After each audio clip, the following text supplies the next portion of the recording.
Hello guys, this is your friend Naruto Addict 3.0 and we are back with a new fanfic. Which is what if Naruto found love with ex Hinata, ex Ino, ex Anko, and a Konoha harem, part 1. And if you enjoy this fanfic then please press the like button and subscribe to my channel for more fanfic like this. And now let's start the fanfic. The damage inflicted by the Kyuubi no Yoko stretched for miles.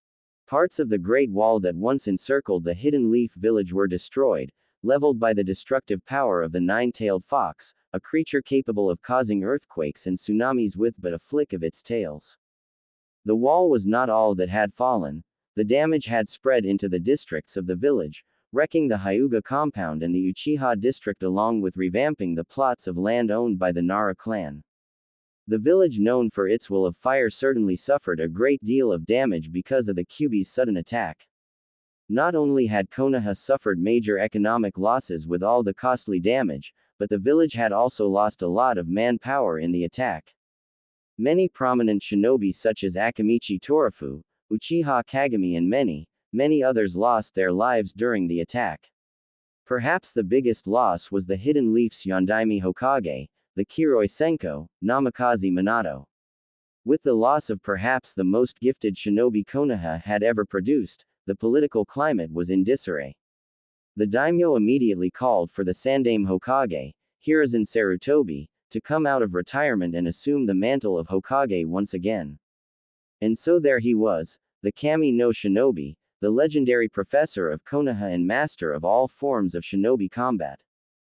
Hiruzen Sarutobi was now left to struggle with one dilemma that stood out of many the Kyuubi attack had left him with. At the moment, only he knew what had truly happened. Uzumaki Kushina, Minato's wife, the second Jinchuriki of the Kyuubi, had through the meddling of Uchiha Madara, been forced to unleash the Kyuubi during labor.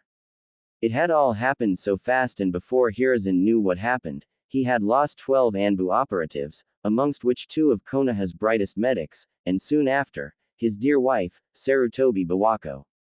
Madara's meddling had rushed Minato and Kushina into their untimely deaths as they sacrificed their lives to save Konoha and their newborn son, Naruto.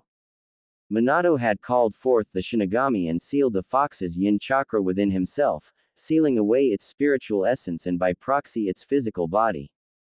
The yang chakra was sealed within Naruto as Minato knew without a doubt Konoha would come to face great danger, and would need the fox's power to overcome it. The Shinigami then took Minato's soul as payment for sealing the Kyuubi's yin chakra, while Kushina died along with her husband, drained from her life force during the entire affair. Not even her unique Uzumaki vitality and longevity were able to save her, and thus Uzumaki Naruto became not only the third Jinchuriki of the Kyuubi but also an orphan in the same night. What to do with you now, Uzumaki Naruto? Hiruzen wondered, looking down on the sleeping infant. Life would not be easy for this young one. No, whatever normalcy the child could have had it not been for Madara, was now out of the question. From an early age he would have to be protected and taught to defend himself and those around him. If only I had the time, Hiruzen reached into the makeshift cribs of blankets and plush pillows and held up the child. My dear Bawako, I could really use your help right now. As the Sandaime Hokage, his duties were to this village first and foremost. The lives of thousands surely outweighed that of one, even if this particular infant was the spawn of the 4th Hokage and the descendant of the near-extinct Uzumaki clan. And there it was. The answer to his dilemma was right before him. Another Uzumaki still lives. It was a risky move, Hiruzen was sure of it, but it was the only alternative he had. The Sarutobi clan could not adopt this one child and yet refuse the dozens of other children left without family, nor could he, in good conscience, make Naruto's status as a Jinchuriki public. There would be revolts, demands for a public execution by the civilian populace and demands for Uzumaki Naruto to become a weapon with the sole purpose of destroying Konoha's enemies. Surely Minato and Kushina would understand, Hiruzen reasoned with himself. Even if he made Naruto's parentage public, he had his doubts if that would be enough to hail him as the hero his parents wanted him to be known as. And, surely, they would come for him. Iwa and Kumo would undoubtedly seek to assassinate the young boy, as would other villages. Minato and Kushina had, after all, gained fearsome reputations in their respective years of service, and if word of their offspring reached the other villages, the result could be catastrophic, potentially a cause for even. Hiruzen realized he could not hide the boy, for no matter how hard he would try, a leak of information would inevitably happen. There always were with secrets of this magnitude. Experience of over 30 years in office and 50 years of shinobi service had taught him that.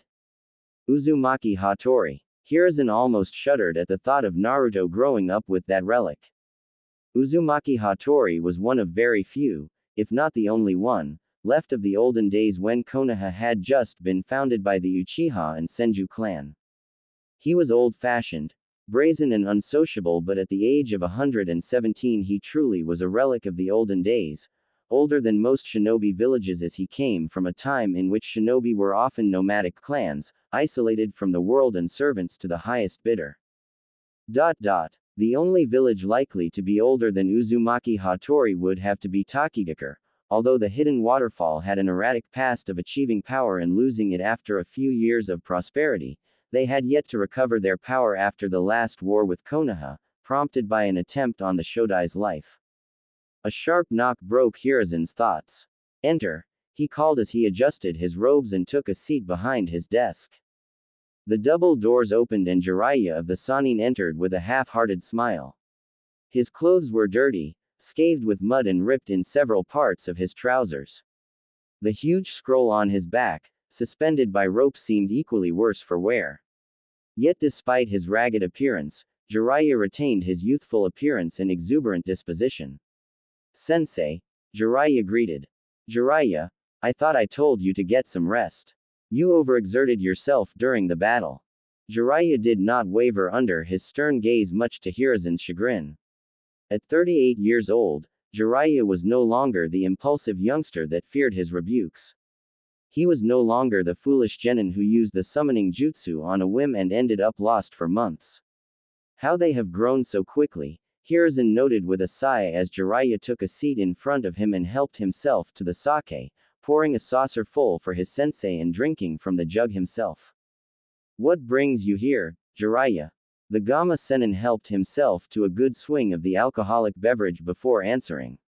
I want to know your plans for Naruto. Jiraiya met his sensei's eyes and waited patiently for an answer. Years ago, when he was still a youngster, Jiraiya quite enjoyed theatrics. However, the current situation was far too dire, too serious to joke about. Nobody but you and I know of Naruto-kun's parentage or status as a Jinchuriki, Jiraiya, and I intended to keep it that way. At least for now, Hiruzen told him. As expected, Jiraiya's eyes narrowed and his eyebrows curved into a displeased frown. You know why, Jiraiya. Please, I simply do not have the will to argue. No, sensei, we are going to talk about this, Jiraiya forced. The kid's a hero. Why shouldn't the people be allowed to know this kid is just as much of a hero as his parents are? Minato wouldn't have accepted this, and don't even get me started on Kushina. She would probably level this whole village. This is only temporarily, Jiraiya, Hiruzen tried to appease his former pupil. As I am sure you can imagine, there's a lot on my mind. I have yet to speak with the council, the daimyo's delegates or the populace for that matter. For the time being, it is of the utmost importance that we organize ourselves, treat our wounded and take some serious damage control. And then what? After all the fussy clans have been appeased, the politics have been all said and done and the villagers brought out of evacuation, what then? Don't tell me you intend to have the boy put in an orphanage, or even worse, become a weapon. Hiruzen sighed. You are the boy's godfather, Jiraiya. No. Jiraiya's answer was direct and firm. I'm not a parent, sensei. You can't hand over a kid to me, it's just not possible. He would turn out just as messed up as I am. Besides, I can't look after a child when the village needs my intel, now more than ever. He made a valid argument, but truth be told, Jiraiya simply did not want to be reminded of his late student. Minato had been like a son to him, his legacy and his pride and joy. Jiraiya hadn't even looked at the infant since he had entered the office. He knew the second he looked into the child's vibrant blue eyes he would see the boy's father. Naruto would serve as a painful memory, one he clearly did not want or need right now. Then what do you suggest, Jiraiya? If you, the boy's godfather, will not take him, who will? The council will undoubtedly push for an ultimatum: either Uzumaki Naruto becomes a weapon or he will be executed. Knowing Hiruzen paused for a moment as he searched for the right word. Misguided daimyo, he will support the clans that have his favor, the very same clans that will push for either execution or turning the boy into a weapon. Why don't you make this public? Jiraiya suggested, clear desperation in his voice. Make it common knowledge what a hero Naruto is before the council can make the motion to use him as a weapon. If the people find out want an injustice they're planning. Jiraiya, Hiruzen said with an annoyed rise in his tone, causing baby Naruto to shift uncomfortably and yelp. You're grasping at straws. The people of Konoha have just lost countless of loved ones once again. It hasn't been 10 years since the last war and now they have once again suffered such a loss, all in one night. They will not take this very well. I'm sure you remember the riots only a few years ago, or have you forgotten? Let me remind you. It was at the time Minato-kun completed the Harem and proved to be capable of decimating the enemy. We were finally beginning to win a war we would have otherwise undoubtedly lost. Do you remember now? The cries for blood, the cries for an attack on Iwa, to tear them apart and forever render incapable of rebuilding just as they had tried to do to us. They will not accept this, Jiraiya. The sooner you stop fooling yourself the better. We must come up with a viable solution, one that does not harm Minato's child. Then what do you suggest, sensei? Jiraiya demanded, venom laced to his tone. You know I can't take him. And if you're thinking about Tsunade, think again. Last I spoke to her she was still depressed about Dan's death. According to her assistant, she hasn't used any ninjutsu in months. She won't be able to protect Naruto, and like I said, Konoha can't afford the loss of intelligence if I take him. We have to come up with something else. Sensei and student locked eyes for a moment, sitting in silence and contemplating on what the other was thinking. Hiruzen knew Jiraiya better than his student thought he did. He knew Jiraiya would not want to live with a reminder of his beloved student, but he wasn't nearly cruel enough to confront him about that. After all, he had lost Orochimaru forever only recently. It made no difference if his heart was still beating, the kind boy Hiruzen knew years ago was lost forever. Hiruzen sighed wearily. He felt far older than he appeared to be. There's one more option, Jiraiya, he began quietly, Uzumaki Hattori. You've got to be kidding me. Jiraiya interrupted loudly. That old man is crazy. Not only does he make you look like a spring chicken, he's completely and utterly crazy.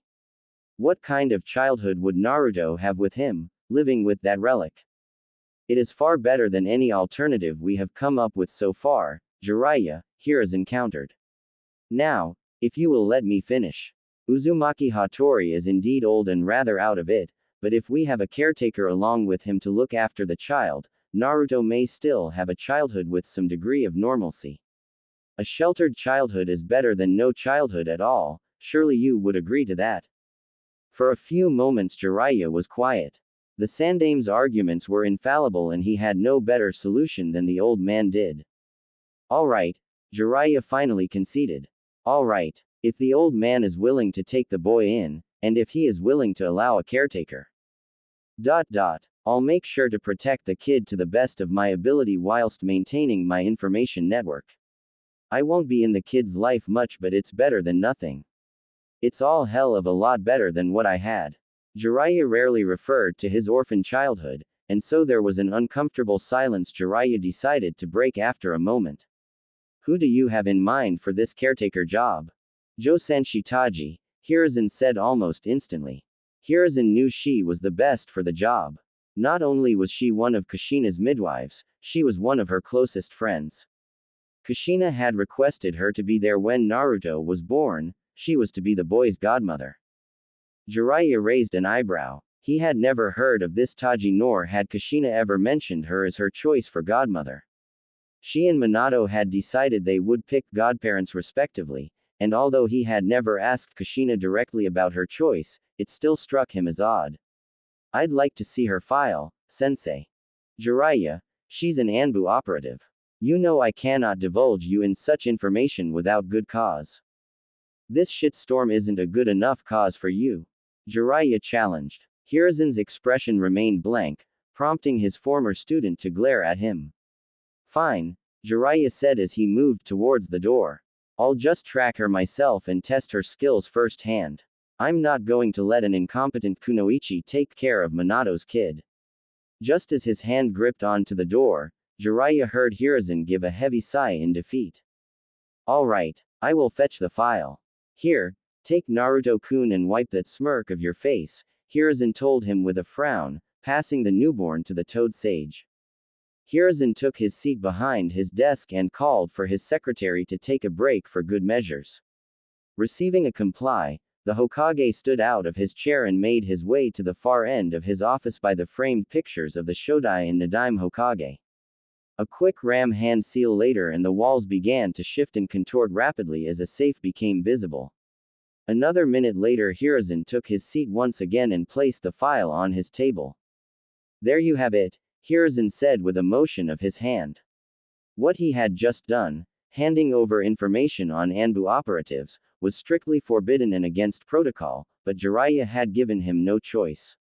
He had no doubt in his mind whatever Jiraiya had planned to test Josanshi Taji's skills would likely maim her or perhaps even kill her. Jiraiya was a perfectionist and if he were to trust anyone with the life of his godson it would have damn sure be someone skilled enough to protect him. Let's see. Jiraiya settled baby Naruto in one arm and flipped pages with another, nodding as he took in the information. 3 years in Anbu, not bad. Hey, she belongs to the same squad I was in. Jiraiya moved the page over and continued to read out loud. First class medic, an affinity for water and fire. Overall considered to be a B-ranked shinobi. I see she's got a clean slate. No previous warnings or reports of misconduct. You will see she is of sound character. Kushina was very close to her and trusted her unconditionally. Hiruzen nodded. You would perhaps have known of their friendship if you were actually here longer than 6 weeks a year, Jiraiya. Jiraiya looked up at his sensei with annoyance, but allowed the comment to slide and continued to read the file. Alright, she'll do, Jiraiya decided after a long moment of silence broken only by the baby's suckling noises. The question is, how are you going to hide the fact one of Konoha's first-class medical ninja is gone without a trace? Having her declared as a rogue shinobi won't do much good, especially if they sent Hunter Nin after her. She'll just end up endangering Naruto. Do not fret, Jiraiya, Hiruzen assured him, balancing the infant in his arms. I will simply fudge the paperwork. I'll have her set on a triple S rank mission on papers. It may be a little risky but I have no doubt I will be able to bury her name. A triple S rank mission. Jiraiya repeated, shifting Naruto's weight. Do those kind of missions even exist? They're unheard of, old man. Are you sure you're not losing it? They're unheard of, but they exist, Hiruzen replied pointedly. Common knowledge amongst most civilians and shinobi is that classifications go up to A rank. However, the more seasoned shinobi will know of the S-rank classifications but only the higher-ups of villages will know of double and triple S-ranked classifications. No need for the history lesson, sensei, Jiraiya commented with annoyance. He wasn't a damn underling anymore. It was simply embarrassing how his old sensei could still speak to him as if he were the same ignorant genin from all those years ago. How come I haven't heard of them before? I'm the strongest shinobi you've got. Hiruzen's expression went blank. Oh, but I did not realize you still considered yourself as one of my shinobi, Jiraiya, he replied with dry wit. What? With you coming and going as you please, whenever you please. No, I did not believe it to be prudent or necessary to inform you of this mission grade. Only certain groups within the shinobi forces know of and take on these missions. You, Jiraiya, are an individual. One I have long since given up on grooming for my position. Why would I tell you anything that is strictly on a need-to-know basis? A pointed silence resumed, in which Jiraiya glared at Hiruzen, who looked at him impassively.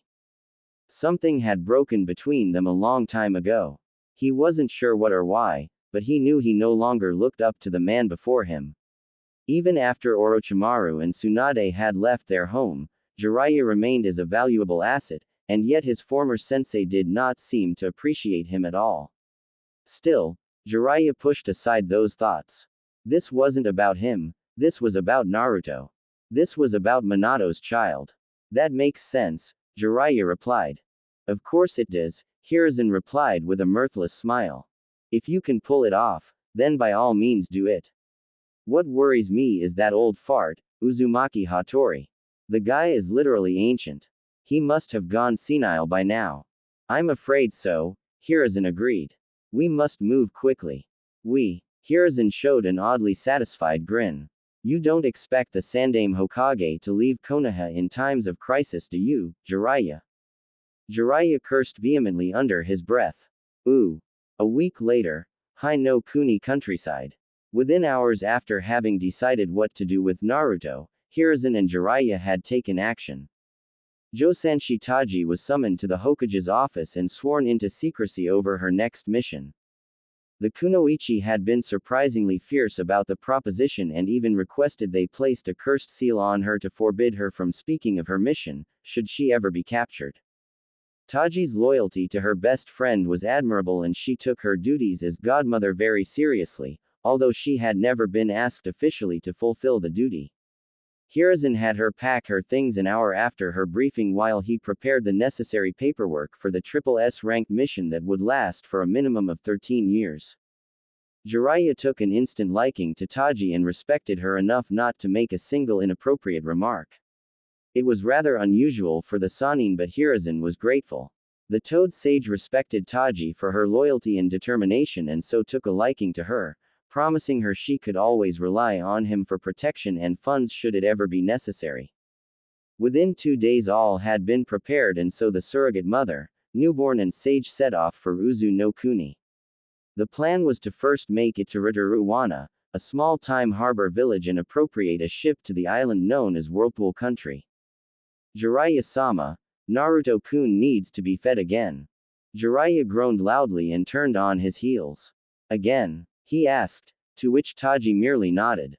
I swear, all the kid does is eat, sleep and poop. He is a baby after all, Jiraiya-sama, Taji replied meekly. Of course, Jiraiya said with unjustified ire. We're just a few hours away. Can't the kid hold it up?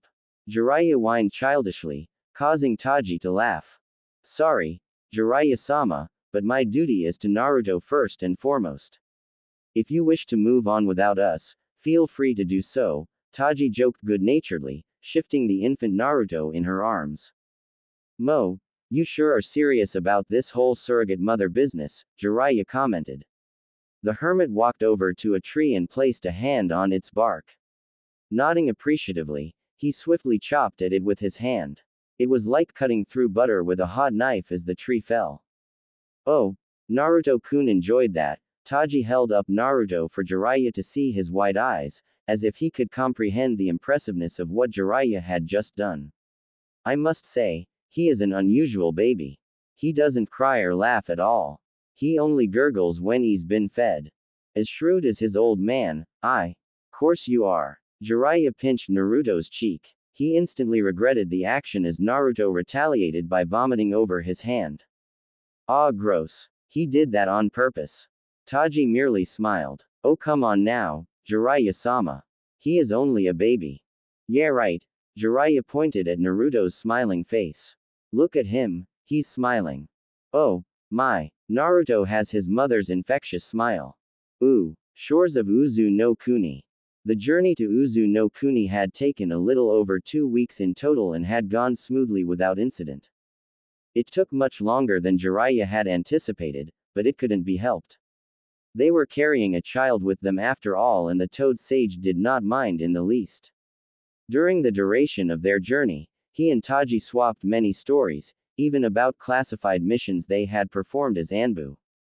There was no need for any more secrecy as only one secret now truly mattered, and that was Naruto's existence until he was old enough to defend himself.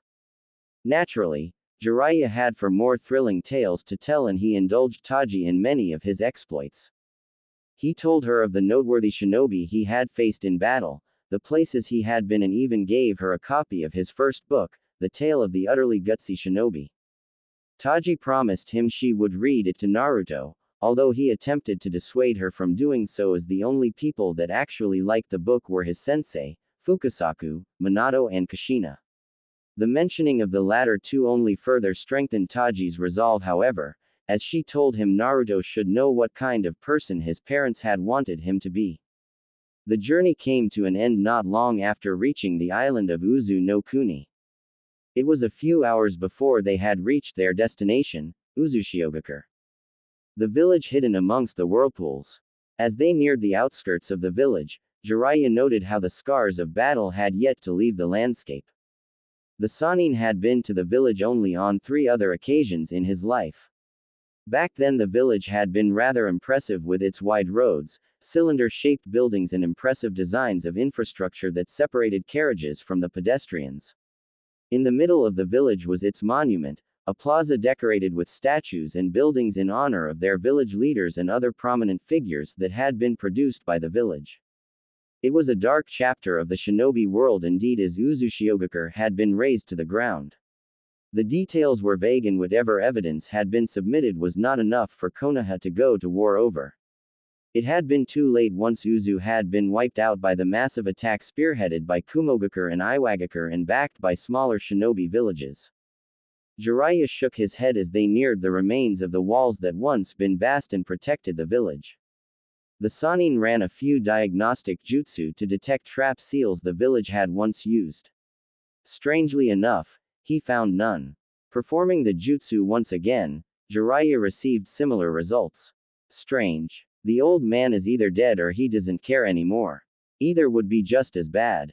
If the man was dead, they had wasted weeks of traveling. If he simply did not care, then there was a good chance he would refuse to look after Naruto, descendant or not. Follow my lead carefully, Taji, Jiraiya instructed. As she nodded, he continued to lead the way into the ruins of the once proud nation of Seal's masters. Where are we going? Taji spoke so softly she was almost whispering. Clearly she was just as anxious as Jiraiya was. Jiraiya merely waved a hand at her and continued to lead the way to the one place he was sure the old man would be at, the plaza in the heart of the village. As they walked through the streets of Uzushiogakure, Jiraiya was reminded how large and grand the city had been, nearly stretching across the entire island, which was at least 3 times as big as Wave Country. You've got some rich heritage right here, Naruto. If we're lucky, the old fart might have saved some of the scrolls. After nearly an hour of carefully threading through the village, they had finally reached the plaza. The plaza retained much of its beauty, although there were some fallen pillars strewn across it. A fountain molded into a large spiral stood between the statues. Jiraiya's heart skipped a beat upon arriving in the plaza. Sat in a lawn chair before the statues was a figure with his back facing them. The figure sat in a rather hunched back fashion, and from what Jiraiya could tell he appeared to be sleeping. The old man had long, white hair that reached the small of his back. He wore black overalls under the traditional marine blue armor of Uzushiogakure shinobi and a red sash around his waist. Holding out an arm in front of Taji to motion her behind, Jiraiya cupped hands over his mouth. Uzumaki Hattori. Jiraiya called out to the man. Uzumaki Hattori seemed to wake up instantly at the sound of his voice and began to turn to face him. Jiraiya. Ooh. An hour later, Jiraiya sat opposite of Uzumaki Hattori in a cross-legged position and his hands on his knees. The Sannin was still surprised Hattori was still alive, but hid it impeccably and engaged the old man in a nostalgic conversation. Hattori had once been a ruthless shinobi, feared on every battlefield he stepped on and challenged by very few. Jiraiya had detested this man since his youth for his cutthroat attitude and old-fashioned views, but the years of solitude had mellowed him out. Hattori seemed as dangerous as a one-winged fly. Jiraiya wasn't even sure the old man was listening to half the words he was saying when he tried to explain the situation to the old man. Hattori seemed to nod every now and then, grunt noncommittally. With his droopy eyes and constant nodding off, Jiraiya doubted Uzumaki Hattori was in a state to take care of anyone. I see, Hattori croaked with a tired nod. My my descendant, he then decided to simplify, is in danger of assassination by Iowa, Kumo and quite possibly his own birth country for being the Jinchuriki of the Kyuubi, and now you wish to hide him here until he becomes old enough to defend himself. I see. Yes, Jiraiya said with relief. It had taken over an hour to explain the rather simple situation to Hattori. In Konoha he will either end being executed, turned into a weapon or treated with contempt for his entire life. His parents had made enemies in Kumo and Iowa and they would undoubtedly attempt to take his life. Hattori nodded slowly, encouraging Jiraiya to continue. With your permission, we would like to hide Naruto here. I do not expect you to protect him, that is why his caretaker, Taji, Jiraiya motioned the Anbu medic in the corner holding Naruto, is here. She will protect him and teach him the shinobi arts. She is skilled in providing for Naruto as well as you if you so wish it. The boy's hair is not red. All Uzumakis have red hair, Jiraiya. Hattori did not pose it as a question, more like a statement and patiently waited for Jiraiya to explain. Kushina had red hair. Why does this young child not have red hair? He must have red hair. Jiraiya resisted the urge to groan. The boy's father, Namikaze Minato, I'm sure you have met him, had blonde hair. Apparently Minato's genes were the dominant ones. This was rather ironic, Jiraiya thought with an inward chuckle. In their relationship, it had clearly been Kushina who called the shots and Minato went along with her every command. Jiraiya snapped out of his inner thoughts and put up a serious expression. I assure you, this is indeed your descendant. You must have some way of testing that for yourself, do you not? Hattori remained silent for the rest of Jiraiya's explanation and only spoke when the hermit had finished. Jiraiya, no tests will be necessary. I believe you, I can feel it in this boy myself. He possesses the distinctive chakra only an Uzumaki would. Hattori spoke with his croaky voice. The ancient man reached for the canteen Jiraiya offered him and took a few gulps before continuing with a more grave tone. Jiraiya, my days are waning. The Uzumaki traits of longevity and vitality have kept me alive for an exceptionally long time, even by clan standards. However, even I will die eventually. Over the years my hair has gone white, not gray, but white. This happens only when an Uzumaki lives long enough to reach an age where his body can no longer go on and his life force begins to gradually decrease. Hattori paused to allow the information sink with Jiraiya and then continued a moment later. My life is circling in the drain and soon Uzumaki Naruto will be the very last of the once great Uzumaki clan. You wish to teach him? Yes, Hattori nodded. The Uzumaki clan will live on in Naruto, but he must also carry out our traditions not only in blood but in knowledge. I will teach him, educate him into a fine shinobi. At my age I am no good for ninjutsu or taijutsu, however there are a great many things I can and must pass on to Uzumaki Naruto. From there on out, Jiraiya and Hattori spend hours upon hours of discussions. Jiraiya clearly did not trust the old man and wanted to know every detail of what he wished to pass on to Naruto. Eventually, after much discussion, Hattori had promptly stood up and beckoned Jiraiya to follow him. The relic led him into the great tower of the village where the village leader ruled from and where the villagers would flee to in case of an evacuation order. Jiraiya soon came to understand he had never truly seen all of Uzushiogakure as underneath the surface were a labyrinth of secret pathways, tombs and honeycombs of storage facilities as well as hidden training grounds. The founders of Uzushiogakure had truly designed a magnificent village. Those unfamiliar with the hidden underground of the village could get lost for days if not forever in the maze-like underground. Hattori led Jiraiya through the pathways swiftly and moved without a doubt in his direction. The old phantom knew the underground by heart. Eventually the two came to stop before a huge pair of double doors, 20 feet in width and 50 feet in height. What is this? Jiraiya asked the old man, feeling a sense of suspiciousness. He wasn't comfortable in the slightest with the man in the poorly lit labyrinth under the village. This, Jiraiya, is the treasure trove of my people. Of Naruto's people, Hattori told him and promptly bit his thumb and went through a complex string of seals Jiraiya could not recognize. This is Naruto's heritage. The massive double doors groaned and moved slowly, causing enough tremor for small chunks of rocks to fall down. They had not been used for years, Jiraiya noted. As the doors split open, Jiraiya's eyes widened considerably. Before him was a giant hall of shelves containing thousands of scrolls and books. What is this? Jiraiya turned to Hattori with an obvious sense of shock in his voice. Is this what I think it is, Hattori? Are these? Yes, Jiraiya. These are all the jutsu my people, and Naruto's people, Hattori was keen on reminding him of that, have acquired over the years.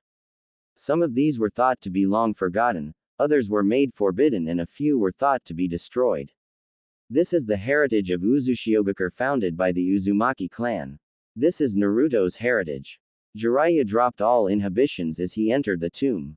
Even he, the legendary Gamma Sennin, had been swept away with such profound shock he could not help to feel like a child in sweets shop.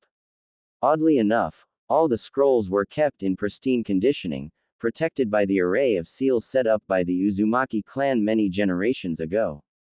Our knowledge was feared so greatly, Kumo and Iwa and many others sought to destroy us.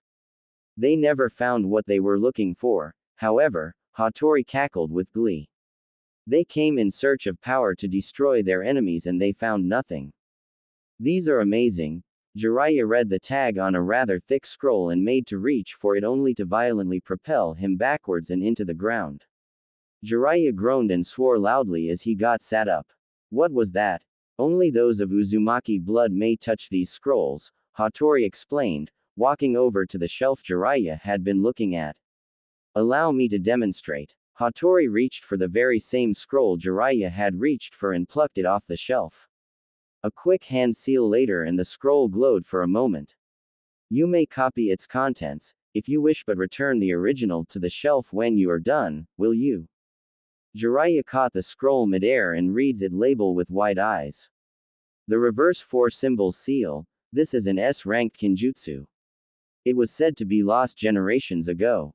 Jiraiya quickly created a kage bunshin and had it copy the scroll's contents as he joined Hattori, who stood in his hunchback posture. Thank you. Hattori did not acknowledge his gratitude and got straight to the point in his croaky voice.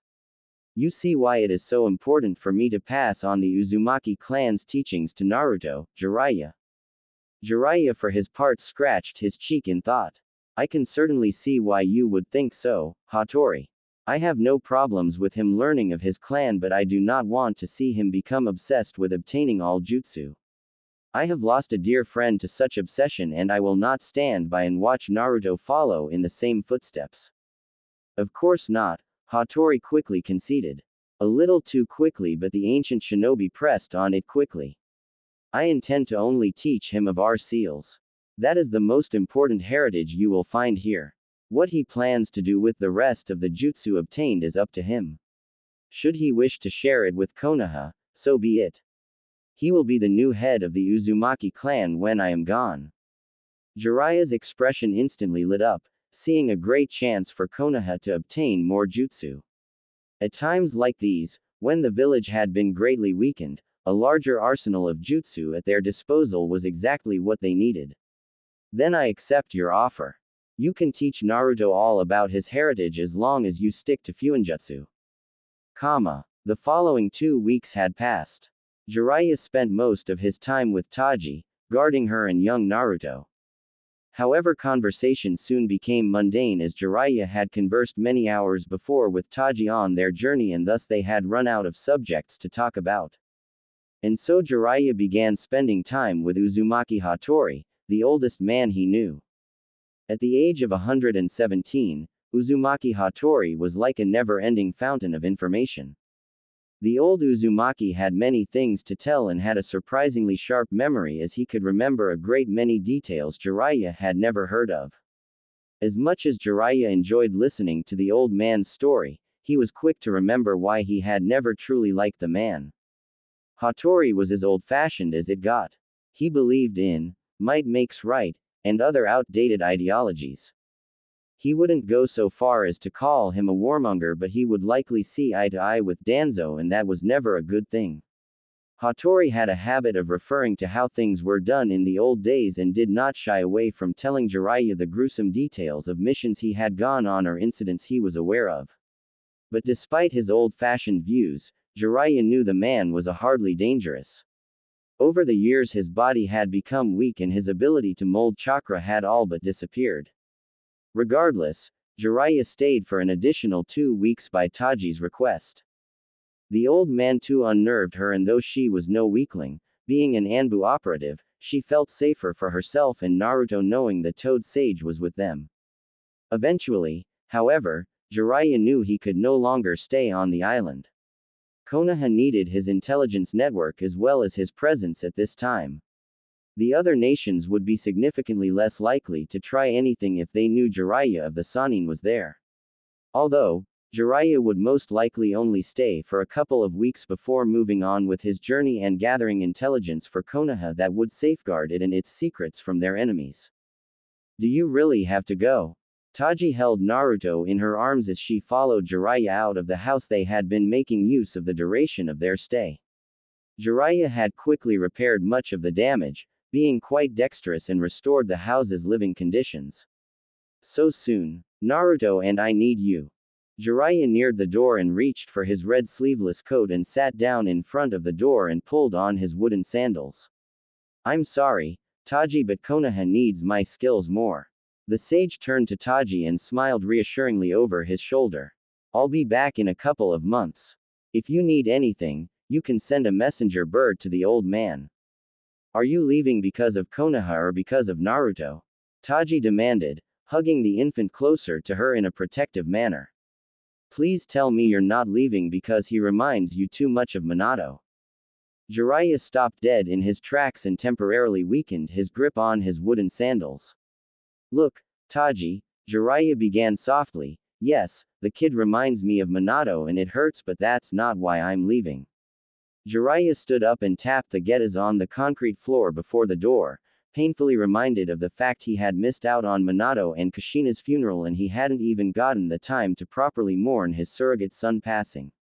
You're his godfather, Taji bit at him.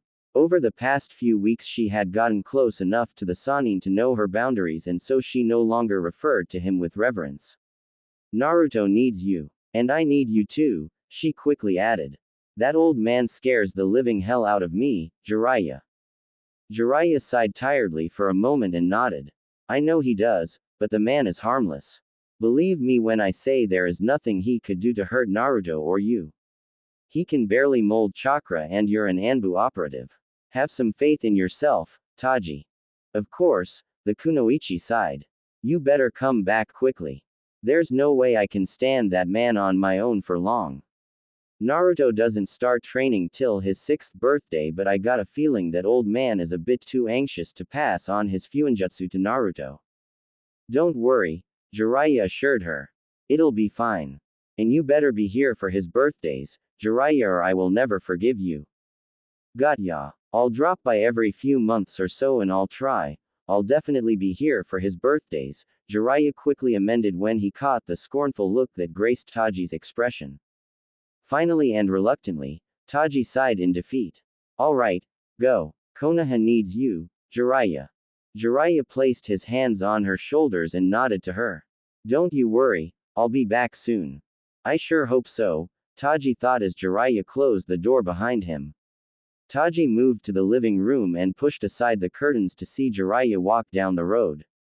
Because that man, Uzumaki Hattori, he scares the hell out of me. As if on cue, Naruto began to wail for food, reminding Taji of her duties as both a mother and wet nurse. Had been 3 weeks since Jiraiya left Uzushiogakure and Taji was already feeling as if she was losing her mind. Taking care of her new charge wasn't as tiring as it was tedious for the former Anbu operative. And while she loved little Naruto as if he was her own son and would sacrifice anything and anyone to protect him without hesitation, as she had proven by sacrificing her life and career in Konoha on only a few hours' notice, the day-after-day repetition of menial tasks had become incredibly boring as she catered to the newborn's wails for affection, food and changing. Still, it wasn't all bad. One of the good things about her situation was that Naruto slept for most of the day, thus allowing her plenty of time to read. It was an enjoyable pastime she rarely had time for when she worked in the field. Taji was also grateful for her elite training in Anbu, during which she was taught the Kage Bunshin, one of Konoha's most sought-after techniques. The shadow clone technique allowed her to find reading materials whilst simultaneously caring for Naruto. Uzu no Kuni was once a nation rich in literature and culture, so she experienced little to no difficulty finding reading material amongst the ruins. In addition, she was grateful for the rare medical scrolls from the vault Hattori brought over on his visits. The relic was extremely interested in Naruto and doted on him at every opportunity. Though not in the way that he would coo and tickle the child or that he would pull amusing expressions, but rather in the way he would hold the child and rock him to sleep as he told of grand tales that the child would not be able to understand for years to come. Naturally, Taji made sure none of his tales were as gruesome as the ones she had heard him share with Jiraiya, and Hattori had enough tact to refrain from such. At first she had been rather weary of the lone survivor of the silent massacre of Uzushiogakure, but eventually, as time crawled by and Hattori's visits to see Naruto became more frequent, Taji began to drop her guard. He is Naru-chan's grandfather after all, she reasoned with herself. He would never want to hurt him. Of course, technically speaking, Hattori was not the boy's grandfather, but he preferred it to whatever real relation he had to the boy, as he referred to himself as such when speaking to the infant. To Taji's immense surprise, she learned Hattori was the brother-in-law of the Shodai Senju Harashima and that the Uzumaki were related not only to the Senju clan but to the Uchiha clan as well. The relic generously indulged her in her many questions, apparently taking no offense to her curiosity and enjoying the opportunity to revel in nostalgia. He told her many stories dating back to the very founding of Konoha and beyond. In his lifetime, he had met with the Shodai many times, and Taji was excited to learn what little facts he was able to share with her. Strangely enough, the relic had a great deal more respect for Hashirama's younger brother, with whom he had more in common, she suspected, as the Nadaime was known to be a very pragmatic and secluded individual. Aside from the Hokage, Hattori also told her a tale or two about his sister, Uzumaki Mito, who was the bridge that bonded the Uzumaki and the Senju clans. Taji was fascinated by the knowledge that Hattori was the legendary Tsunade's great uncle. And while Hattori had a great deal of history to tell her, the most interesting of all was the history of the Uzumaki clan, a subject of great interest to her as her dearest friend Kushina had told her some on occasion, though not to the same detail. Taji learned that the birth of the Uzumaki clan dated back many hundreds of years ago, when the mythical Rakudo Sennin, the master of the Rinnegan and founder of ninjutsu, fathered two sons of whom the elder inherited his eyes and the younger inherited his body. Somewhere down the line of history, the Uchiha clan and Senju clan came to existence, seemingly destined to fight one another as their kin were hired by opposing nations at war. By this time, the Uzumaki clan had long since come to existence and lived isolated lives on this very island where they believed the sage was born and died, though they had never found his burial site. Hattori had even shared his theory, which speculated there was a good chance the Hyuga were close relatives to the Uchihas and by proxy to the Uzumaki and Senju as well, as they were also likely to be descendants of the older brother who passed on various mutations of the Rakudo Sennin's Rinnegan, a dojutsu she had never heard of before. Admittedly, this is an unfound theory, young one, Hattori had croaked. I would need to have access to the Hyuga shrines to trace their ancestry, but the Hyugas have always been very secretive of their affairs. They would never admit to having any blood relation to the Uchiha. Most notably, Hattori was very adamant that she understood one absolutely truth, and that was that the Uzumaki were scholars first and foremost. The Uzumaki did not start out as a shinobi clan, they came to be one for reasons beyond her thinking. The Uzumaki had an insatiable thirst for knowledge so great it took precedent above all else. This was not to say the Uzumaki were in any shape or form weak. In fact, they were far from it, as Hattori boasted on numerous occasions. It was in their pursuit of knowledge and understanding of the universe that the Uzumaki had grown both in wisdom and in power, developing unrivaled jutsu their enemies could not hope to match. In fact, they grew so powerful that Uzushiogakure was kept a hidden village since its founding as countless nations sought them out for their aid in their wars, barbaric wars the Uzumaki looked down upon with disdain, for they were above senseless violence. The Uzumaki did not fight unless it was absolutely necessary. They refused to participate in any conflict that did not involve them directly. Not even when they were asked by their cousins of the Senju clan to aid them against their mortal enemies of the Uchiha clan did the Uzumaki fight. Instead, they opted for neutrality as they were related to both clans and did not wish to be involved in their feud, which had lasted for decades. When asked how the Uzumaki sustained themselves without taking on missions or without a daimyo for funding, Hattori revealed to her that, while they preferred to keep it to themselves, they were not above trading in weapons, knowledge and some of the rare natural resources that could be found on the main island and on the smaller ones nearby, islands neither Jiraiya nor Taji had even noticed as they were hidden by genjutsu sustained by seals that were still active even now. In fact, to Taji's surprise, even the main island was hidden from view.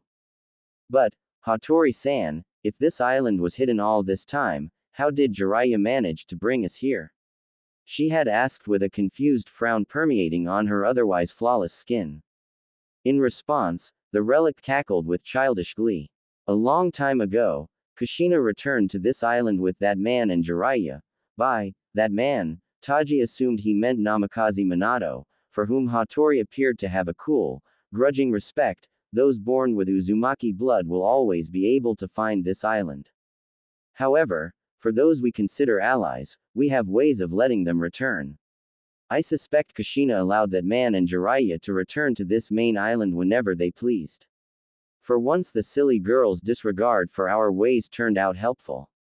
In her 3 weeks of living on the island, Taji accumulated more knowledge on the legendary Rakudo Sennin than most scholars did in a lifetime of research. She learned from Hattori that a great number of ninjutsu and bloodline limits could be traced back to the Sage of Six Paths. Virtually all dojutsu were mutations of the Rinnegan passed down the elder brother's lineage, while a great number of body-related Kekkei Genkai came down from the second brother's lineage. Amongst other these included the infamous dead bone pulse of the Kagaya clan. The Uzumaki, whom were born with strong chakra and incredible stamina, vitality and longevity, were undoubtedly descendants of the younger brother. As were the Senju, whose members were also born with strong chakra and bodies were capable of incredible ninjutsu, the greatest examples of this being the Shodai's Mokuden and the Nadime's space-time ninjutsu. However, only the Uzumaki and Senju were born with the innate potential to master all elements, according to Hattori. This explained quite a great deal about Kushina's immensely powerful ninjutsu, something Taji had always been curious about. Truly, she had learned a great many things since she came to Uzushio, things she would otherwise have had no chance of learning, but still, she was no Uzumaki, and so her thirst for knowledge was not so great that it prevented her from sighing in utter boredom as time seemed to creep by at an increasingly slower pace. There was not much she could do for amusement other than reading. Even that had gotten dull, and considering how book smart she was, as most good medics were, that was quite unusual. Fortunately, Hattori found a remedy to her boredom and gifted her with a few scrolls of practically ancient medical jutsu from the Uzumaki vault, claiming that she was now an honorary member of the Uzumaki clan now that she was Naruto's mother. Taji suspected it was Hattori's way of getting closer to her son but was very much grateful for the opportunity nonetheless and relished in the practical exercises she could now spend her time on. She had been giving free rein over the medical jutsu shelves in Uzushio's treasury tomb and left Naruto in the care of Hattori while she went to look for more jutsu. Thank you, Hattori-san, I'll be back soon. It is no problem, take your time. I will take good care of the boy while you're gone, Hattori croaked as Taji slipped on a pair of shoes and rushed out of the door to gather some of the rare herbs that grew near the coast. They would be perfect for her research. As the door closed with a soft clicking noise, a sinister snarl crept onto Hattori's face. Listen closely, young one, Someday soon you will become the next Uzumaki clan leader. I will raise you and I will nurture you. I will make you strong so that one day you can rebuild Uzushiogakure and destroy our enemies. They will pay for what they have done. They will all pay. A cackle escaped Hattori's throat. It was a frightening kind of laughter that did not hide the hatred in his voice as he spoke. Soon, Naruto, you will begin your path to greatness. A cry escaped the infant as the baby boy began to bawl fearfully, scared beyond measure. Hattori's dark demeanor evidently upset the child. Silence. The child fell silent on command, looking up to his great ancestor with bulging blue eyes and silent cries emitting from his small mouth. Uzumaki Naruto would begin his path to greatness soon, willingly or unwillingly. 2 years later. Naruto aged 2. Once she had finally and truly settled in Uzushiogakure, time went by fairly quickly, Taji noticed. Her days went by in a blur of systematically changing, feeding and nursing Naruto and studying and developing new medical jutsu in her spare time. Naruto was a rather scrawny baby and stayed remarkably skinny despite fears of being overfed. Hattori eased her fears soon enough, informing that Uzumakis had extraordinary metabolisms as a byproduct of their extraordinary longevity and vitality. The relic assured her that by the time Naruto reached puberty he would fill out accordingly. The ancient Uzumaki had kept his distance for the most part of the 2 years.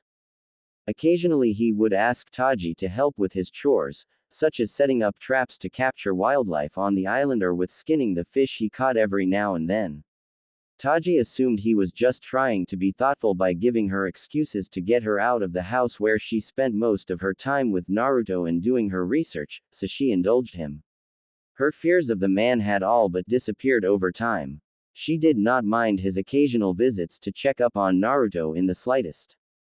And as promised, Jiraiya had dropped by every 3 to 5 months and was always on time for Naruto's birthdays.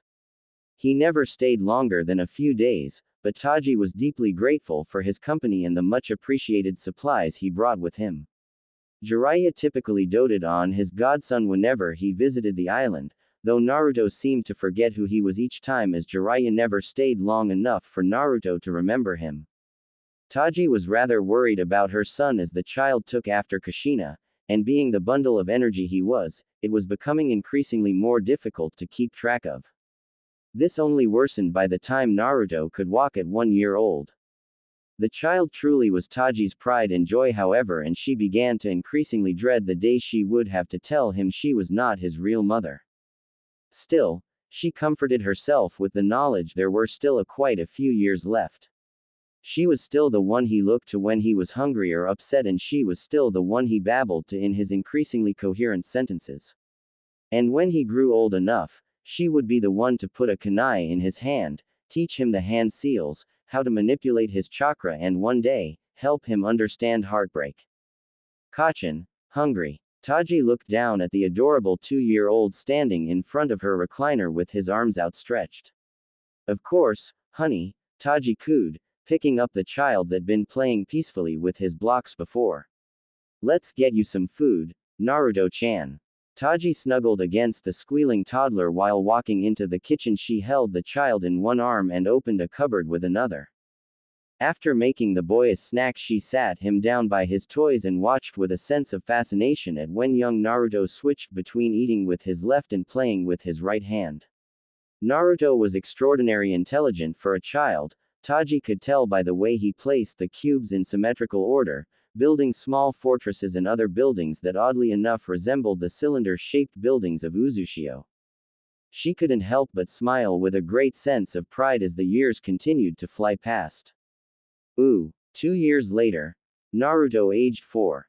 It had been a few months after Naruto's 4th birthday, and to Taji's great dismay, Jiraiya hadn't shown up. Although she made plans to thoroughly chew him out for it the next time she saw him, she acknowledged that she would have to cut him some slack given the nature of his work. Life as the Toad Sage, which mandated Jiraiya had to travel the world and seek to cure imbalances in nature, as Jiraiya had told her during of their long talks, as well as being in charge of supplying Konoha with a great deal of information, had to be hard on the man. Jiraiya did seem to genuinely care for his godson, so he probably wished he could visit more often, and at the very least he regularly sent toad summons bearing gifts and supplies for the both of them. At age 4, Naruto was a curious child with an unusually long attention span, a trait that Taji pinned on his lack of interaction with other children his age. The boy could listen for hours on end as his grandfather told him of the olden days, though his recollections were toned down on the details in Taji's presence and were simplified for the child to understand. Hattori increasingly spent more and more of his time with the child. Taji did not mind at first as it allowed her to do some research on medical jutsu she could bring back with her to Konoha when the time finally came. However, as time went on, Taji would more often than not find Naruto waiting for her at his grandfather's house a few blocks away. Not only was it a disturbing thought for Naruto to be wandering about the ghost town alone, but Hattori had enamored the child to the point he sometimes would just up and leave to spend time with his grandfather without saying a word. And today was one of those days. Taji found herself walking down the familiar road down to Hattori's house. It was a short distance away from their house, and so she had come to cease worrying about Naruto making the small commute by herself. Nearing the small house, she entered through the front door and announced her present. Hattori-san, hello there. There was no answer, so Taji promptly made her way through the hallway, not bothering to take off her sandals as the wood-paned floor had withered and grayed immensely. Naruto-chan. Hattori-san. There was no answer. Naru. No. A fearful voice called out from the back. Taji instantly recognized it to be her son's.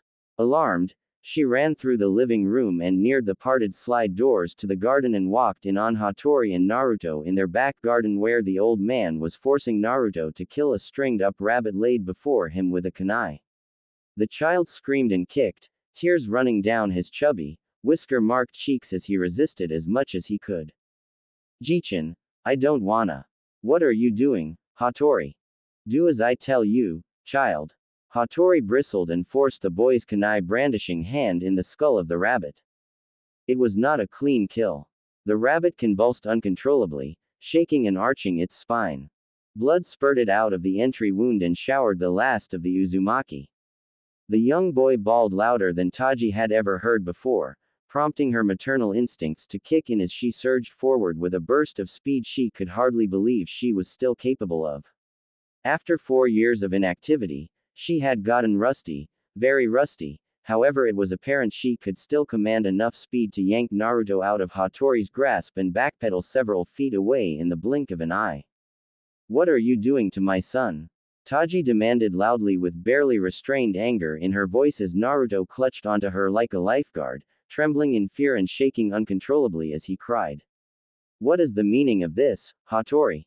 She screamed whilst channeling her urge to kill. You are not his mother. Hattori spat with venomous insanity, clutching onto the kunai in his hand tightly. He got out of his seated position and staggered towards her in his hunched back manner with a deranged look in his eye. That boy is not your son. Kachin? Naruto asked fearfully. Kachin, is that true? Taji couldn't bear looking him in the eye and merely held onto him tightly. Realizing the truth, Naruto began to cry even louder and buried himself in the nape of her neck, babbling incoherently through sobs and tears. Hattori. Taji spoke with barely restrained anger. I am going to take my son back home. You will not follow us. I will speak to my son, and after I have finished comforting him, you and I will talk. If you do not come with a satisfactory explanation, I am going to take my son and we will leave this island. Without another word, Taji quickly spun on her heels and left in a hurry, holding tightly onto Naruto and leaving Hattori to his own devices. As she left carrying Naruto, Hattori's eyes narrowed and he breathed heavily, literally shaking with anger, so much so the kunai bent under his grip, digging deep into his flesh and causing thin streams of blood to drip to the ground. Hattori had acted too soon, and as a result his plans were further set back. 1 year later. It had been a terrible ordeal for Taji the day she had found Naruto being forced to make his first kill on an animal. A year had passed since then, but even now she could clearly remember the day. Naruto had been inconsolable for the longest of times once he found out Taji was not his real mother, and ever since their relationship had undoubtedly changed. He still called her mother, but Taji knew it was purely out of habit. It was a painful reality, but Naruto clearly no longer saw her as his mother, but more like a caretaker or a distant relative.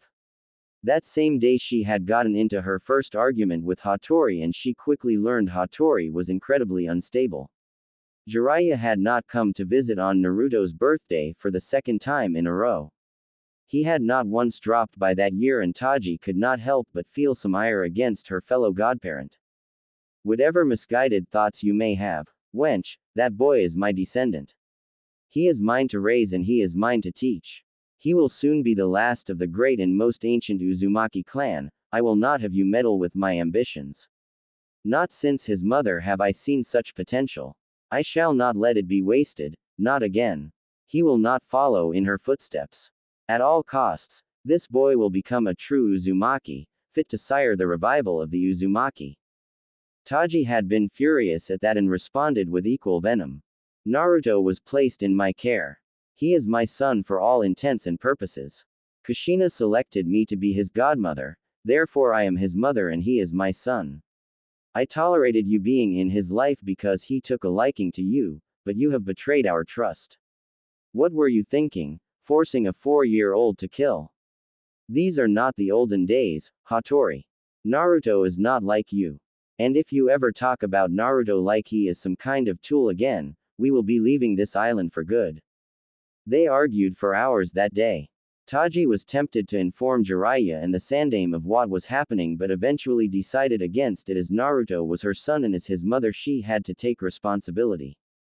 At first, she forbade Hattori from seeking out the boy on his own initiative, but the old man had disregarded her wishes, and this of course led to more strife between them. After weeks of holding nothing but contempt for one another, they reluctantly reconciled. Taji forced herself to look past Hattori's actions as she understood he lived in the past, and what he had done with Naruto was no different from what he had experienced as a child. She could also see the good intentions in his actions, and coupled with Naruto's cries to see his grandfather, she could not avoid him for much longer anyway. That was a terrible mistake on her part, as her decision to allow Hattori back into their lives would forever change everything. It had been an ordinary day, only a few before Naruto's 6th birthday. The child was off playing in the garden whilst she prepared dinner, unbeknownst of a shadowy figure sneaking up on her. The shadowy figure was Hattori, and in his hand he carried a vial of special ink infused with chakra used for fuinjutsu. Taji's rusty Anbu senses kicked in too late, and before she knew what happened, she was blindsided and ink seeped into the skin of her face where a 3-eyed tattoo formed on her forehead. Juin. Shinshiki. The effects were instant and Hattori cackled with glee, triumphantly so as Taji's eyes went blank and unfocused. Young Naruto, hearing the commotion, went inside and walked in on a terrifying scene of his mother on her knees, drooling and unresponsive. Kachin. Neither she nor Hattori spoke, both seemingly off in a distant space. Jichin. Taji's eyes regained focused and she returned Naruto's hug in a robotic fashion and cooed in a monotone voice for a moment before pushing him away. You have to go with Oji-sama, Naruto-kun. It's time to begin your training. Kachin, you said I had to wait till I was 6 to start training. Taji's eyes remained blank but her grip on his shoulders tightened painfully.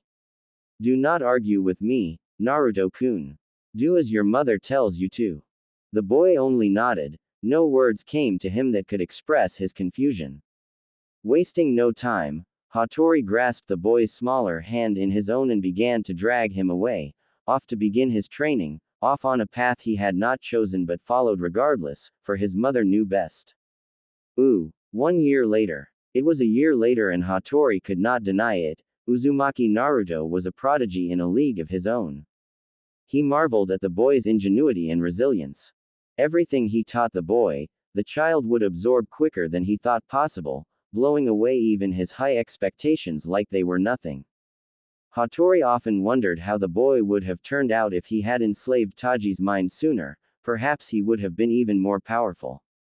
The mere thought of it could make his blood boil. Time was far more precious for him than anyone else. If only he had acted sooner, but there was something to be said for Taji, as much as he despised her. She was the driving force behind his heir, her maternal affections were what motivated him, and thus he allowed her to retain her mind for the most part, meddling with her thoughts and brain only when she defied him. Over time, her moments of defiance became fewer and fewer, obedience seemingly lapping over into her subconscious. As a result, there were some noticeable changes in the former Anbu operative. His fuin had been applied rather haphazardly, and thus as a side effect, Taji's brain had degenerated in certain ways. She was still capable of doing his bidding, but the damage was irreparable. Still, Hattori had to admit Taji was crucial in the development of his heir. It was the only reason she was still alive. Jiraiya dropped by on the Naruto's 6th birthday. He stayed for only 2 days and left after being relieved from his promise by Taji, who under Hattori's directive, told the Sannin his occasional visits were doing more harm than good as they would upset Naruto whenever he left, and after being reminded that his work for Konoha was certainly more important, Jiraiya readily agreed, promising to drop by at least once every 2 years instead. The very next day, the boy's training had begun. Hattori started with teaching the boy basic chakra control, calligraphy key for true fuinjutsu masters, tactics and strategy through medium of shogi. Soon, the boy had started reading tomes on the Uzumaki's heritage by himself. It was important that he knew about the clan's history if he were to ever lead it. Hattori's heir did not particularly like reading, he was much like his biological mother in that sense, but Hattori did not take no for an answer. The Uzumaki clan was known for many things aside from fuinjutsu, including literacy and intelligence. And so the boy obeyed, convinced that his grandfather and surrogate mother knew best. Within 2 months the boy had mastered a handful of basic E-ranked ninjutsu taught in Konoha's academy. From then on Hattori began to continuously and rapidly increase the scale. Tasks became harder, jutsu became more difficult and studying became much more intense. By the age of 7 Naruto mastered the basic chakra control exercises and moved on to fuinjutsu. It took him only a week to master tree climbing and just a few more days for water walking. Hattori knew Naruto had incredibly large chakra reserves for a young boy, even by Uzumaki terms, and made use of it by having Taji begin the child's training in advanced chakra control and manipulation. The woman had her uses as an Anbu-trained medic with near-perfect chakra control. She taught him a variety of medical jutsu along with her advanced chakra control and manipulation lessons whilst Hattori drilled the boy on the foundations of fuinjutsu, a particular branch of jutsu he excelled at far greater than anticipated.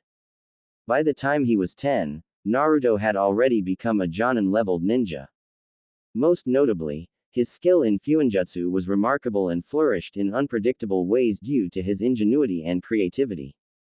Naruto excelled greatly at all forms of shinobi combat taught to him and quickly absorbed fuinjutsu and ninjutsu, though his genjutsu was rather weak in comparison, despite his efforts.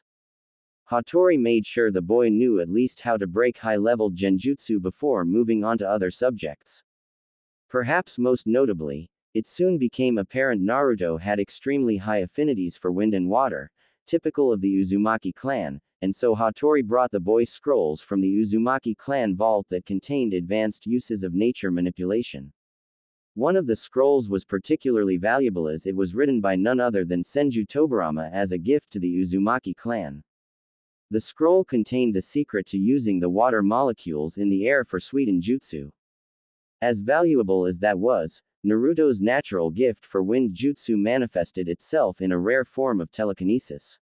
It was truly remarkable, so great in fact, Hattori made it a priority his heir sought complete mastery of the technique, and thus Naruto spent hours in complete silence as he meditated whilst simultaneously exercising his control over his wind element to the point he could levitate an entire kunai set in perfect synchronization and in intricate sequences.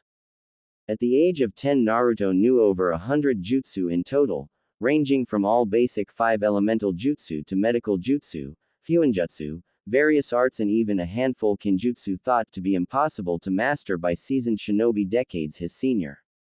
It was now the time, Hattori decided, Naruto met with his tenant. On the top of Uzu no Kuni's mountain terrain, many miles away from the village and on the other side of the island, the Uzumaki built a temple for Uzumaki Mito and the Kyuubi. This temple was buried in the mountains, and began at the top and ended at the bottom in an enormous chamber, beneath sea level.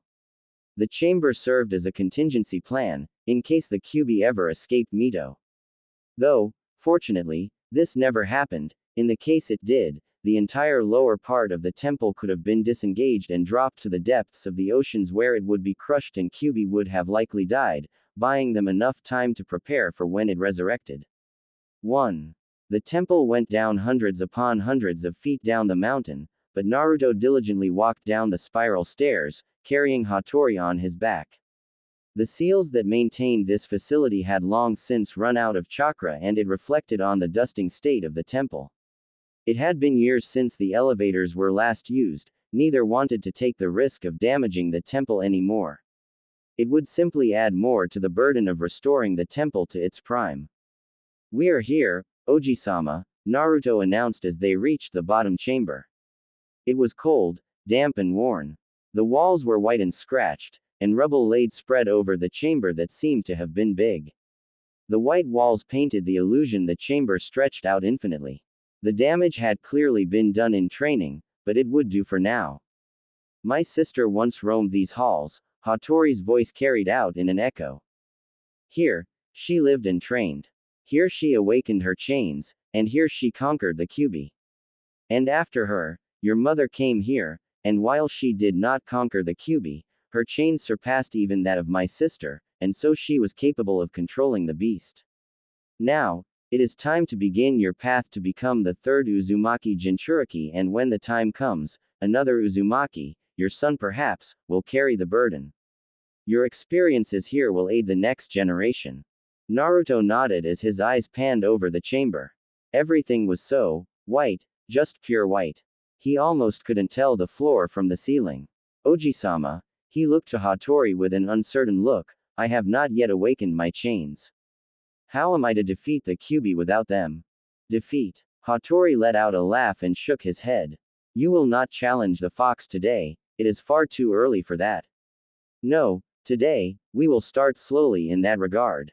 You will meet the Kyuubi, that is all. Do you understand me, child?" "Yes, Oji-sama," Naruto answered stoically with an obedient nod. In the privacy of his own mind he secretly feared Hattori greatly overestimated his abilities and deemed him ready to face the Kyuubi in combat. The relic made no secret of his astonishment whenever he beat his expectations. Fortunately that was not the case.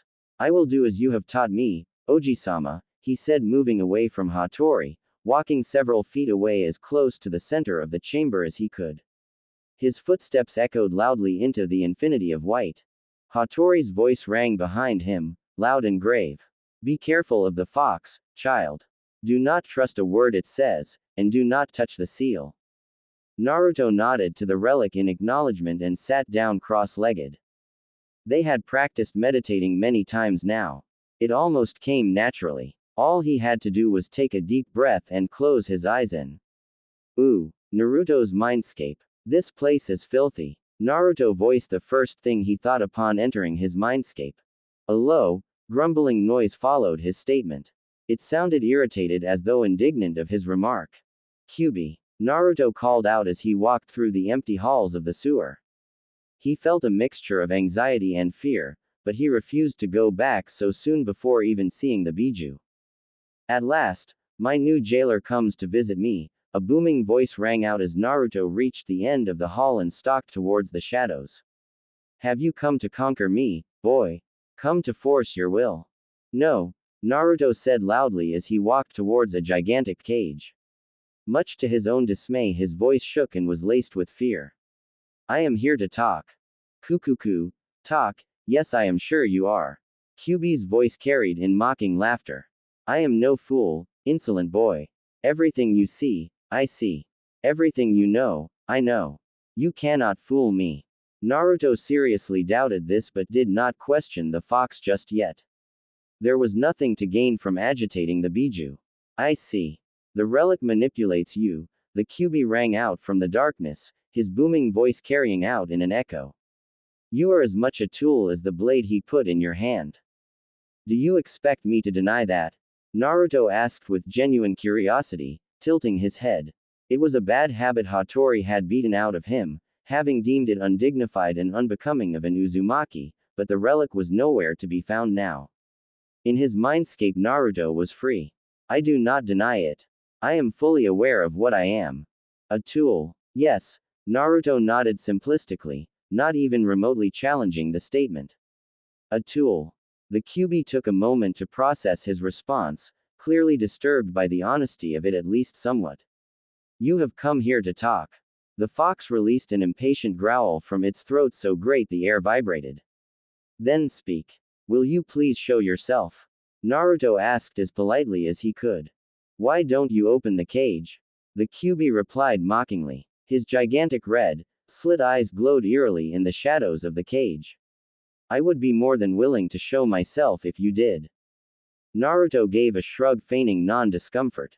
Maybe. One day. I'd like to. You would have me freed.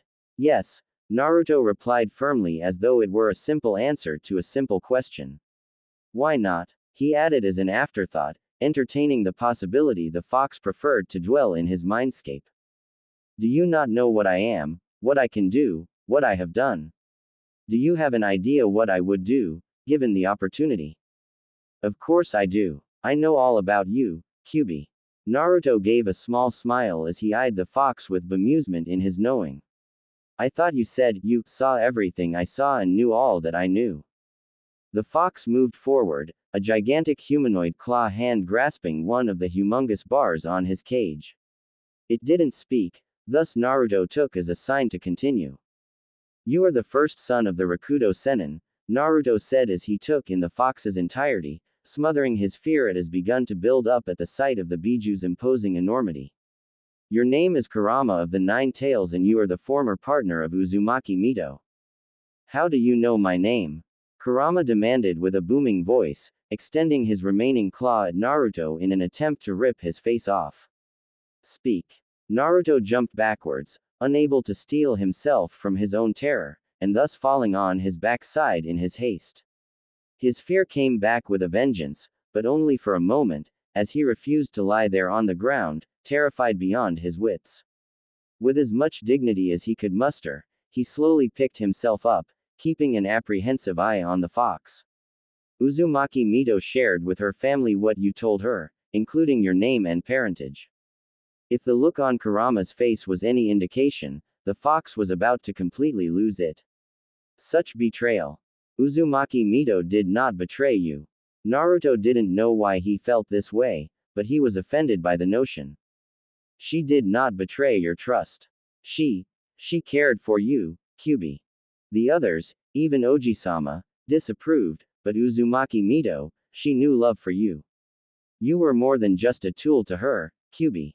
Naruto gripped his fists tightly as he walked closer into Kurama's reach, essentially putting himself at the Biju's mercy. She did not share the knowledge you entrusted her with out of spite.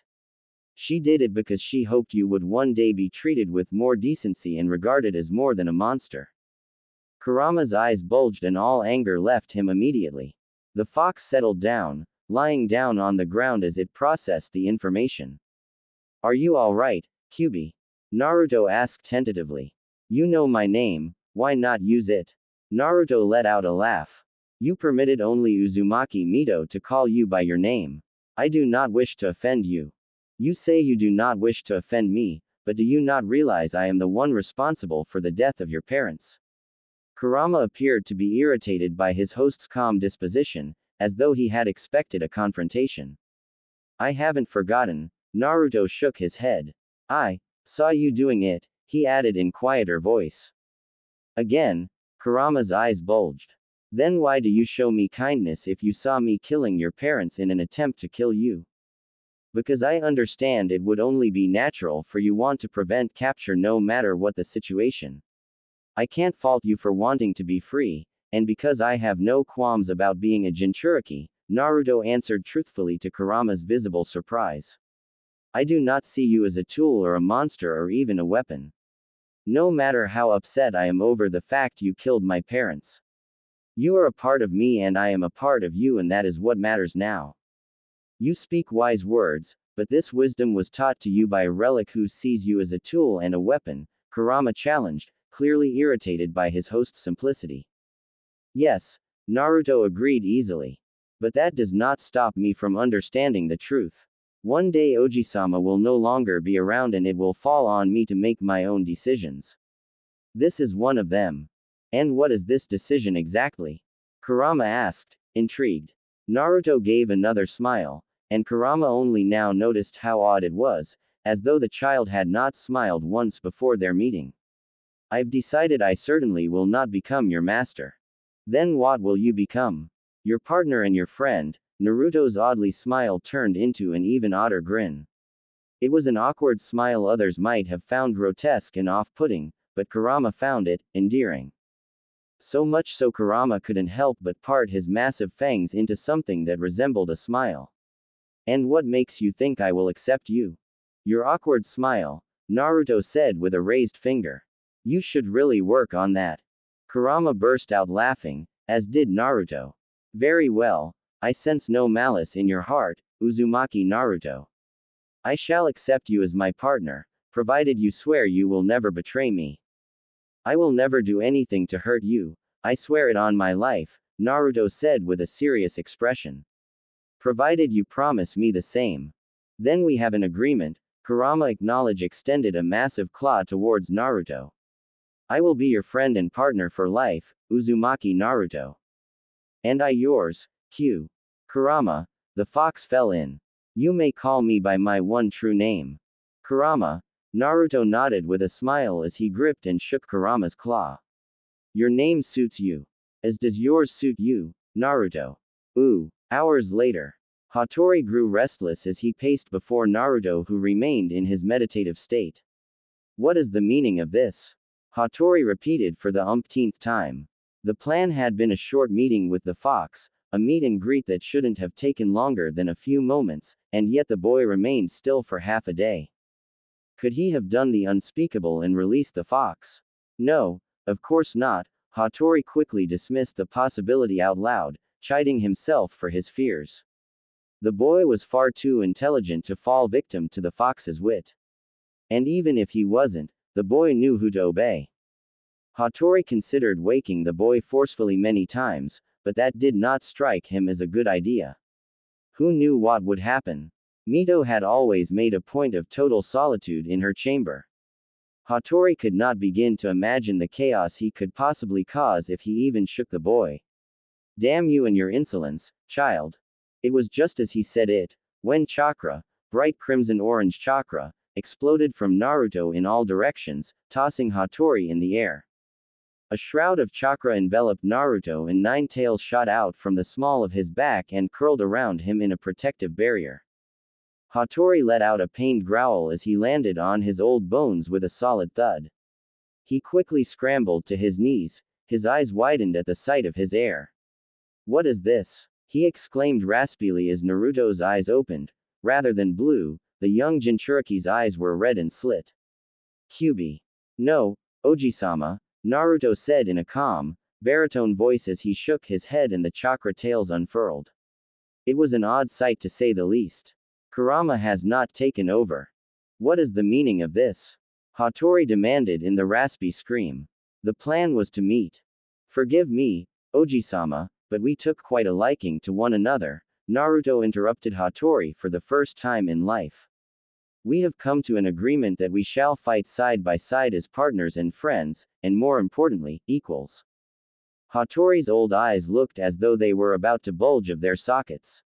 What? He exclaimed. The seal. He then added hurriedly. What did you do to the seal, boy? I modified it, Naruto revealed with slight reluctance. Hattori gasped and choked on his spittle. Do not worry, Oji-sama. I modified only a little to enable Kurama to speak to me directly. When did you learn how to do such a thing? Hattori demanded, irate. I did not teach you how to do metal with a seal of a caliber such as yours. Naruto knew better than to smile or even give a minute indication of smugness with Hattori. The old man was clearly displeased and practically foaming at the mouth with rage as though he was about to have a stroke. I memorized the foundations of the Teko Fuin stolen from Kumogakure and modified my seal to allow Kurama and myself a means of direct communication, he repeated as he added more details. I also modified the Hake Fuin my father created to make it easier for myself to borrow Kurama's chakra and to allow Kurama to come out and materialize a body when necessary. Those two are the main principles of change. However, there is one final aspect of Hake Fuin I've changed, but that will not become relevant for a long time. I call it Hake Teko Fuin Shiki. Hattori's bulging threatened to pop out of their sockets in complete and utter shock as he struggled for a response. The 8 trigrams iron armor seal method sounded absurd on the face of it. What made it even more unbelievable was the fact a 10-year-old, genius or not, was capable of creating. One moment, Hattori said as he regained his voice. Does this mean he discovered my own modifications? No, that's impossible. As gifted as he may be, my own modifications are as perfect as modifications to a seal ever could be. There is no way why this child would have spotted them. The relic calmed himself, confident his heir had not noticed his adjustments. How will the Kyuubi materialize a body? He then demanded. The fox's yin chakra was sealed for good. How will he be able to perform such a feat without yin-yang release? And what is this last change you speak of? Answer me, child, and quickly, before I truly lose my temper. Naruto flinched but answered promptly nonetheless. Both questions have the same answer, Oji-sama, he began to explain. While it is true Kurama in theory cannot materialize a real body due to the imbalance in his chakra as a result of my father sealing his yin chakra, I have modified the Hake Fuin to convert the yang chakra Kurama still possesses into yin chakra, which Kurama can then mold into yin-yang chakra in order to materialize. Hattori remained silent as he listened, for once not interrupting his heir, thus Naruto continued explaining. This will work assuming Kurama's soul can still remember the feeling of yin chakra and use that experience to successfully convert some of his yang chakra into yin chakra. In a sense, my connection with Kurama will grant me a Kekkei Genkai like the Yanbi, Son Goku, and its container. In theory, I will be able to perform yin and yin-yang release. If the Kyuubi materializes, then he would have to half his yang chakra to create perfect balance between yin and yang, Hattori stated, to which Naruto nodded affirmatively. Does that not make him weaker? In secret, Hattori could barely contain himself. Yin-yang release. That is the power only the Rakudo Sennin was capable of. This is too good to be true. Naruto gave another indication of his head. Under normal circumstances, yes, but as I grow older, my chakra reserves will become more vast, thus I will be capable of lending Kurama my yang chakra and he will be able to convert his own into yin chakra while at the same using enough of mine to reach his former power. That remains a theory, Hattori bit out venomously. Do you understand what you have done, child? Suddenly and impulsively, Hattori struck Naruto across the face with as much force his old bones could muster, sending the youngster hurtling and bounding across the floor. Naruto came to painful stop but picked himself up, refusing to hold his stinging cheek as he fell completely silent. He knew better than to talk back to his grandfather. If he did, there were means by which Hattori could inflict pain that required no physical contact whatsoever. And he had been on the receiving end of such punishment enough times to remember exactly how horrible it was. Your life is now fully entwined with that of the fox. You have indefinitely jeopardized my ambitions. Hattori shouted at him, coating him with spittle as he exhaled deeply. I am sorry, Oji-sama, Naruto apologized with a low bow. I merely tried to accelerate your plans for me. Hattori spat on the ground, letting out a sound of utter disappointment as he turned back to Naruto with a resentful glare. You have put yourself at the beast's mercy now that you have merged your power. I told you to simply meet the beast, not to befriend it like my fool sister. In the pit of his stomach, Naruto felt a hot sensation. Kurama clearly did not like the remark in regards to his first Jinchuriki. Kurama, please calm down. Oji-sama is upset, he doesn't mean it. I wish to destroy this relic, Kurama replied through their mental connection. Why do you allow him to treat you like this? You could destroy him in an instant if you wished. I do not want to harm him, Kurama. He is the only biological family I have left. Are you listening, boy, or is the fox polluting your mind with his filth? Hattori demanded as he took steps closer as though he were about to strike him again. Are you? I am listening, Oji-sama, Naruto replied obediently as always.